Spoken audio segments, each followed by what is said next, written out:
Hello everyone, Shri IAS academy में आपका स्वागत है। जैसा कि आप जानते हैं कि श्री आईएएस एकेडमी ने इंडियन इकोनॉमी की बुक सीरीज़ शुरू की थी, जो कि प्रीलिम की दृष्टि से काफ़ी इम्पॉर्टेंट है।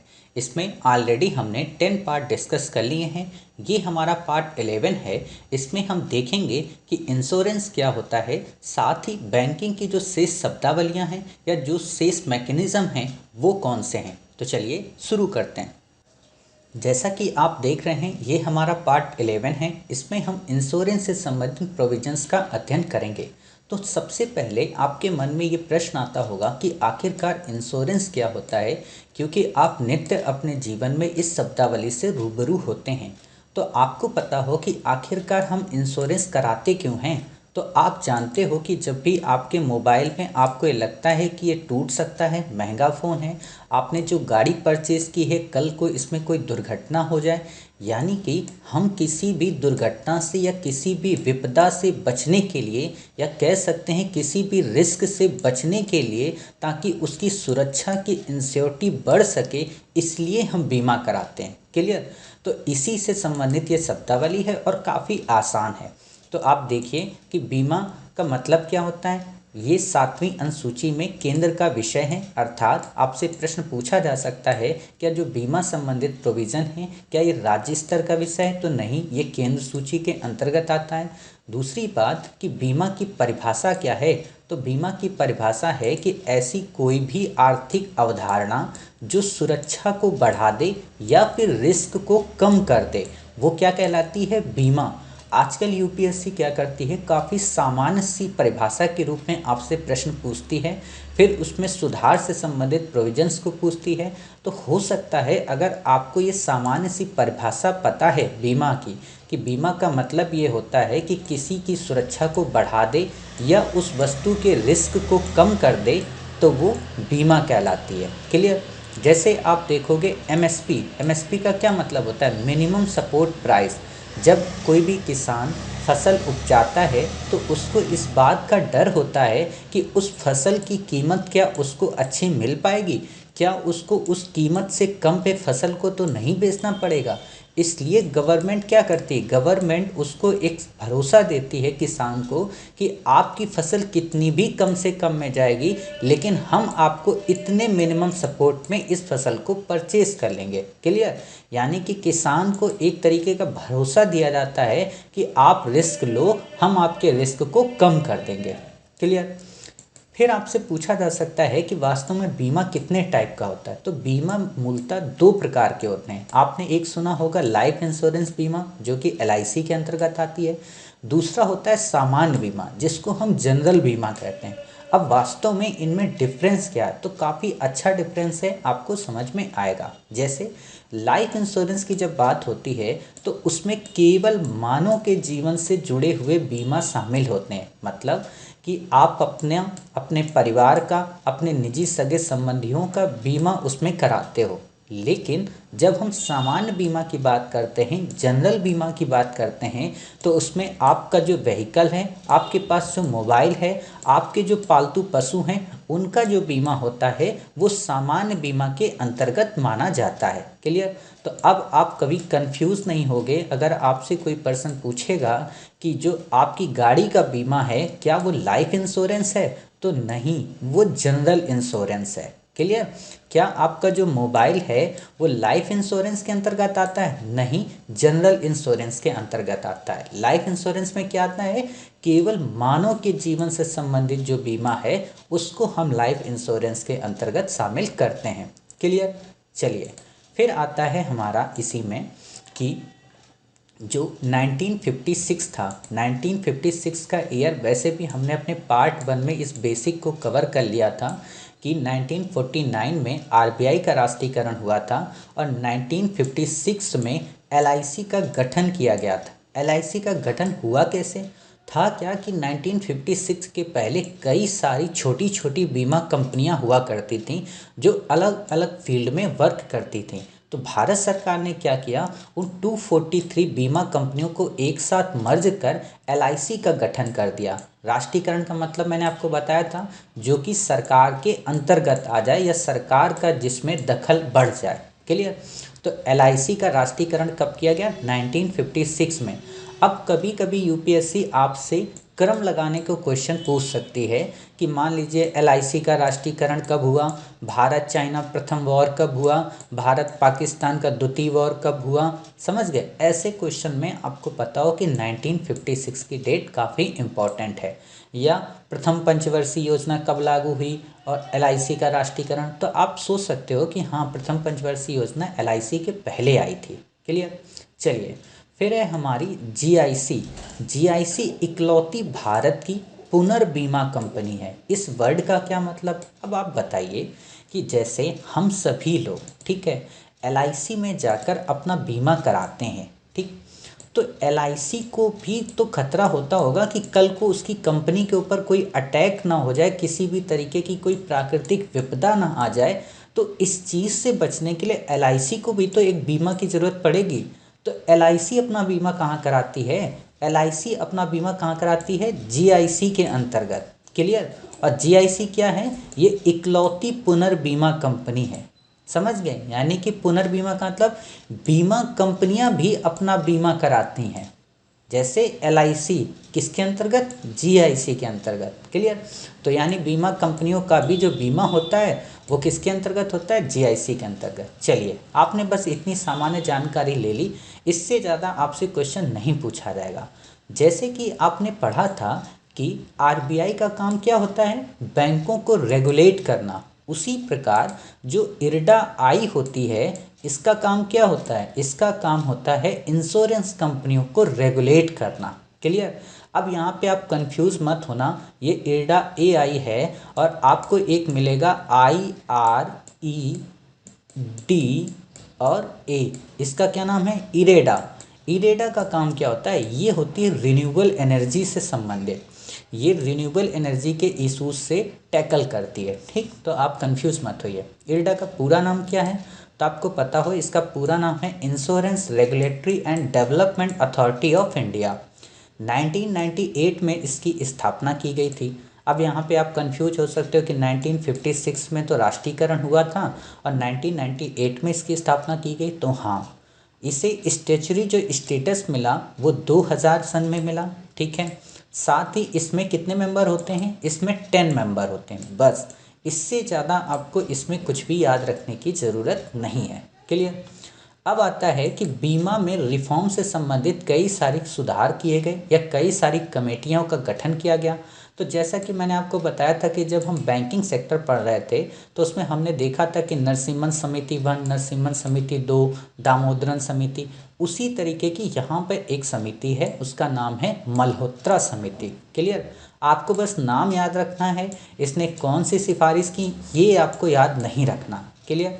आपको पता हो कि फिर भारत सरकार ने LPG रिफॉर्म किया। LPG का मतलब क्या बताइए? लिबरलाइजेशन, प्राइवेटाइजेशन और ग्लोबलाइजेशन, यानी कि उदारीकरण, निजीकरण और वैश्वीकरण। क्लियर? फिर है सरकार ने इसमें 49% की FDI को अलाउ कर दिया। ठीक, 100% जो DI है वो NRI द्वारा ऑटोमेटिक रूट से आ सकती है। कोई भी NRI है जो इंडियन सिटीजन से बाहर का रहने वाला, तो वो 100% अपनी इसमें NRI के माध्यम से पैसा फंड कर सकता है। और साथ ही आपको पता हो कि FDI RBI के तहत 100% की अनुमति की गई है बीमा के सेक्टर में, और जबकि गवर्नमेंट इंडिया के तहत आप 49% की FDI की अनुमति है। ये हमेशा बदलता रहता है, तो इसलिए इसको ज़्यादा आप ध्यान मत दीजिए, इस पे आपसे क्वेश्चन नहीं पूछेगा। लगभग आज जितने भी सेक्टर्स हैं, कुछ इंपॉर्टेंट सेक्टर्स को अगर छोड़ दें तो उनमें FDI की 100% अलाउनेस कर दी गई है। क्लियर? जो काफ़ी स्ट्रेटजिकल सेक्टर्स हैं उनको छोड़कर। चलिए, अब हमने इतनी बातें इसमें कवर कर ली, इससे ज़्यादा हमें नहीं कवर करना। अब हम कुछ शेष शब्दावलियाँ बैंकों की जो रह गई थी, या जो इंस्ट्रूमेंट, जो मैकेनिज़्म आप आम बोलचाल की भाषा में डेली सुनते हो, ठीक है, उनको देखते हैं। क्यों? क्योंकि आपकी जो सामान्य जानकारी है, देखिए हम GS के हिसाब से कोई भी चीज़ पढ़ते हैं तो हमें जनरल जानकारी होनी चाहिए, हमें उसमें इकोनॉमिस्ट नहीं बनना है। क्लियर? तो हम सामान्य तौर पर जानने का प्रयत्न करेंगे कि आखिरकार सिबिल क्या होता है। तो आपको पता है इसका पूरा नाम है credit information bureau India limited. Clear? CIBIL का काम क्या होता है? बेसिकली आप में से कई सारे लोग जब किसी बैंक में जाते हो, क्लियर, और आप वहाँ पर जाकर ये कहते हो कि सर हमें लोन चाहिए, ठीक, तो बैंकें क्या करती हैं, आपके अंदर के स्टेटस को जानने के लिए कि कहीं आपने किसी अन्य बैंक से तो उधार नहीं लिया हुआ है। अगर आपने कहीं अन्य बैंक से उधार लिया है और आप उस बैंक से भी आकर उधार ले लोगे तो दोनों बैंकों को प्रॉब्लम हो जाएगी। क्यों? क्योंकि आप वहाँ तो पे नहीं कर रहे हो सकता है हमारा भी पे ना करो। इसलिए आपके बैंकों के प्रति कैरेक्टर को चेक करने के लिए एक मैकेनिज़्म बनाया गया जिसमें सभी बैंकें आपका डाटा रखती हैं कि अगर आपने वहाँ पे कोई ऋण लिया हुआ है तो वो दूसरी बैंक उस डाटा में जाकर चेक कर सकती कि हाँ कहीं आप दूसरी बैंक के फाइनेंसर तो नहीं हो। उसी से संबंधित है सिबिल। ये क्या करता है, ऋण और क्रेडिट कार्ड से संबंधित किसी व्यक्ति के भुगतान का रिकॉर्ड एकत्र करता है और उसका रख रखाव करता है। क्लियर? तो आप समझ गए सिबिल का क्या मतलब होता है। सिबिल का मतलब ये होता है कि आपकी ऋण लेने की क्षमता और क्रेडिट कार्ड के प्रति आपका जो व्यवहार है बैंकों के प्रति, उसके अनुमान को गेस किया जाता है कि हाँ आपकी जो पर्सनैलिटी है लोन लेने के संदर्भ में वो कैसी है। आप भगौड़े टाइप के इंसान तो नहीं हो, आप एक अच्छे इंसान हो, आप लोन लेते हो और उसे पे कर सकते हो या नहीं। क्लियर? जिसको आप कई बार सुनते होगे NIOS कहा जाता है कि आप बैंकों के पास जाके अपने NIS बनवा लो। क्लियर? तो वही चीज़ें, इन चीज़ों से आपको बचना है। बचना क्या है, मतलब आप लोन लेने जाएंगे तो आपको ऐसी चीज़ें देखने को मिलेंगी। फिर आता है RTGS। कई बार आप इसका नाम सुनते होगे, RTGS करा लो या NEFT करा लो। तो RTGS होता क्या है? RTGS का मतलब होता है रियल टाइम ग्रॉस सेटलमेंट। जैसे आजकल तो आप देखते हो फ़ोन पे वगैरह और काफ़ी सारे वॉलेट आ गए हैं, चाहे पेटीएम हो, इनमें आप देखते हो कि आप पैसे का ट्रांजैक्शन कर लेते हो। बट जब बड़ी रकम होती है जो बिजनेसमैन को करनी होती है रकम, तो उनके लिए RTGS अकाउंट का अमाउंट काफ़ी इम्पॉर्टेंट हो जाता है। इसमें क्या होता है कि आप कम से कम 2 लाख रुपए का ट्रांजैक्शन कर सकते हो। मैक्सिमम आप कितना भी, आप 50 लाख 90 लाख जितना भी करना चाहो कर सकते हो। और इसका जो ट्रांजैक्शन होता है विद इन 30 मिनट के अंदर हो जाता है। कहने का मतलब 30 मिनट के अंदर कैसे? देखिए होता क्या है कि आप बैंक में गए, आपका करंट अकाउंट है, और याद रखना RTGS करंट अकाउंट पे होता है, ठीक है। आप बैंक में गए, आपका करंट अकाउंट वहाँ पर है और आपको मान लीजिए फॉर्चून कंपनी में पैसे को लगाना है। पैसे को लगाने का मतलब कि आपने फॉर्चून कंपनी से काफ़ी ज़्यादा रिफाइंड परचेज़ किया है 20 लाख रुपए का, ठीक। अब फॉर्चून कंपनी को आपको पैसा भेजना है तो आप बैंक के पास गए, उनसे कहा कि आप 20 लाख हमसे कैश ले लो और फटाक से फॉर्चून के जो उनका अकाउंट है उसमें शो करा दो कि हाँ हमने 20 लाख उनको भेज दिए, ठीक। अब फॉर्चून के पास सेंट्रल बैंक से रिसिप्ट चली गई, किसके सेंट्रल बैंक से रिसिप्ट फॉर्चून के पास चली गई, ठीक। फॉर्चून ने उस रिसिप्ट को देखा और समझ गई हाँ हमारे पास पैसा आ गया, ठीक। पैसा भी उनके पास ओरिजिनलिटी में नहीं गया है लेकिन ट्रांसफ़र के रूप में उनके पास चला गया और उन्होंने श्योर कर दिया बैंक ने कि हमारे पास इस कैंडिडेट का पैसा मिल गया है, आप चिंतित मत हो, ठीक। फॉर्चून ने उसी रिसिप्ट को उठाकर किसी अपनी बड़ी कंपनी को लगा दिया, उस बैंक ने उस रिसिप्ट को यूज कर लिया। वो भले अपना 1 दिन 2 दिन बाद अपना पैसा उससे लेंगे जाके, लेकिन रिसिप्ट के माध्यम से ये सारा काम चलता है। क्लियर? इसको हम कब कर सकते हैं? तो वीक डे में 9 AM to 4:30, आपसे ये पूछेगा नहीं, ठीक है, बस आपको पता हो कि हाँ इसमें होता क्या है। सैटरडे में 9 AM to 2 PM। लेकिन अब आपको पता हो कि RBI ने इसकी रूल को बढ़ा दिया, लगभग 24 आवर्स करने की शुरुआत कर दी है कुछ बैंकों में, ठीक। दूसरा आता है NEFT। NEFT बस इसी का छोटा भाई समझो कि नेशनल इलेक्ट्रॉनिक फंड ट्रांसफ़र। इसमें क्या होता है कि इसमें मिड डे 8 AM से 7 PM तक 2005 से स्टार्ट किया गया था। और इसके लिए क्या अमाउंट है? इसके लिए कोई भी मिनिमम अमाउंट नहीं है, लेकिन मैक्सिमम में लिमिट है कि आप 2 लाख से ऊपर का नहीं कर सकते हो, ठीक। मिनिमम 2 आवर में ये हो जाता है। क्लियर? इससे ज़्यादा आपको इसमें नहीं पढ़ना है। फिर आता है IMPS। IMPS क्या होता है? बेसिकली ये इमीडिएट पेमेंट सर्विस होती है। 2010 में इसे शुरू किया गया था जब हमारे पास ये इलेक्ट्रॉनिक वॉलेट नहीं होते थे उस समय, तो इसलिए ये अब हमारे लिए इतना इम्पोर्टेंट नहीं है।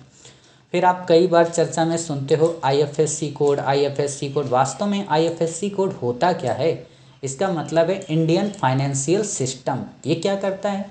इसमें alpha numeric code essential for electronic payment transfer होता है। कहने का मतलब इसमें कई सारे कोड होते हैं, उन कोड के माध्यम से आपके पैसे का ट्रांजैक्शन होता है कि आप किस बैंक में कर रहे हो, उस बैंक की ब्रांच कौन है और आप किस अमाउंट में या किस अकाउंट में कर रहे हो। ठीक, तो देखोगे कि ये 11 डिजिट का नंबर होता है। पहले जो 4 अल्फ़ाबेट अक्षर आपको देखने को मिलेंगे उसमें बैंक का नाम होता है, पांचवा जो होता है वो शून्य होता है।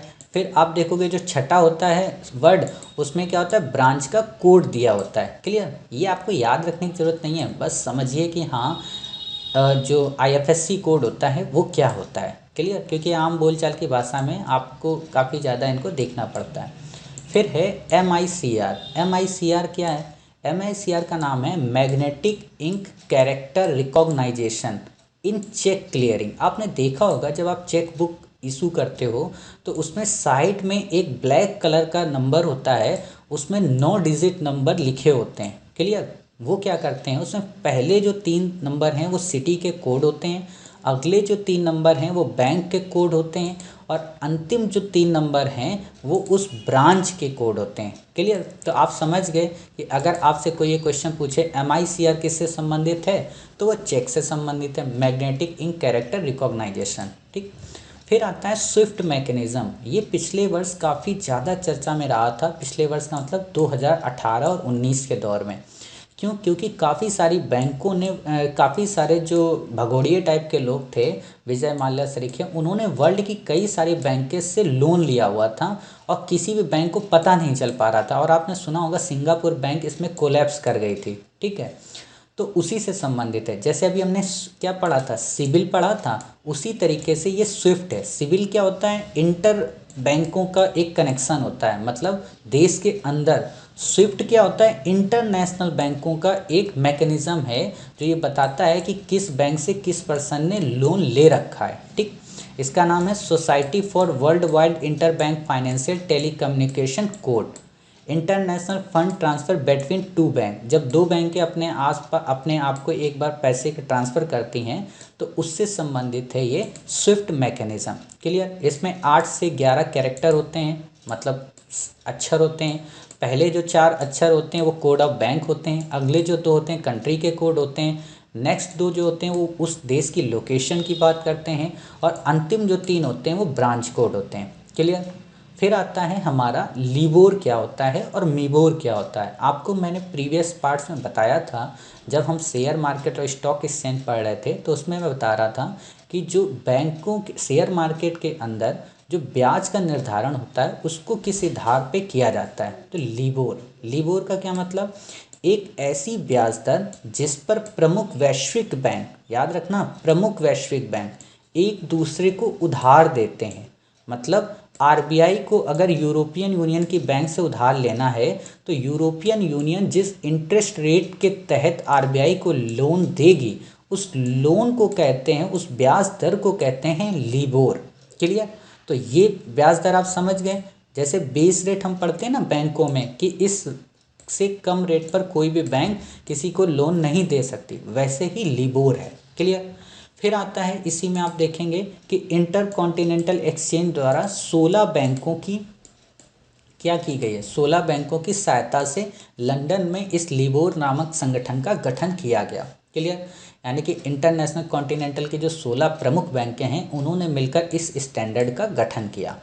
फिर आता है मीबोर। मीबोर नाम से ही समझ में आ रहा अपने देश का होगा। इसमें क्या है कि भारत में एक बैंक द्वारा दूसरे बैंक को अल्पकालिक ऋण पर लगाए गए ब्याज की दर का अध्ययन किया जाता है। यानी कि भारत में एक बैंक दूसरे बैंक को जब थोड़े समय के लिए पैसा देता है उस पर वो बैंक एक दूसरे से जो इंटरेस्ट रेट लेती हैं उसे ही हम कहते हैं मीबोर। क्लियर, 30 बैंकों के द्वारा ये बनाया गया है मैकेनिज्म। ठीक, फिर आता है सॉफ्ट करेंसी। ऑलरेडी हमने हार्ड करेंसी पढ़ ली है, ये है हमारी सॉफ्ट करेंसी। इसका क्या मतलब, इसकी मांग कम होती है बट इसकी आपूर्ति ज़्यादा है करेंसी की। जैसे आप इंडियन रुपी देख लो, इंडियन रुपी की मांग डॉलर की अपेक्षा कम है, ठीक, लेकिन आपूर्ति सबसे ज़्यादा है। तो हम कह सकते हैं कि इंडियन जो करेंसी है वो क्या है, सॉफ्ट करेंसी है। क्लियर, और हार्ड करेंसी की क्या है, जिसकी मांग सबसे ज़्यादा होती है और आपूर्ति कम होती है। क्लियर, तो इस तरीके से हमने अपने बैंकिंग शब्दावलियों का अध्ययन कर लिया। अब हम अपने नेक्स्ट पार्ट में देखेंगे कि मनी क्या होती है। मनी से संबंधित जो प्रोविजंस हैं M0, M1, M2, M3 क्या होते हैं, ब्रॉड मनी क्या होती है, नैरो मनी क्या होती है, मनी के जो कार्य हैं वो क्या हैं, इन सबको कवर करने का प्रयास करेंगे। तो मिलते हैं अपने नेक्स्ट पार्ट में, तब तक अपना ख्याल रखिए और स्वस्थ रहिए।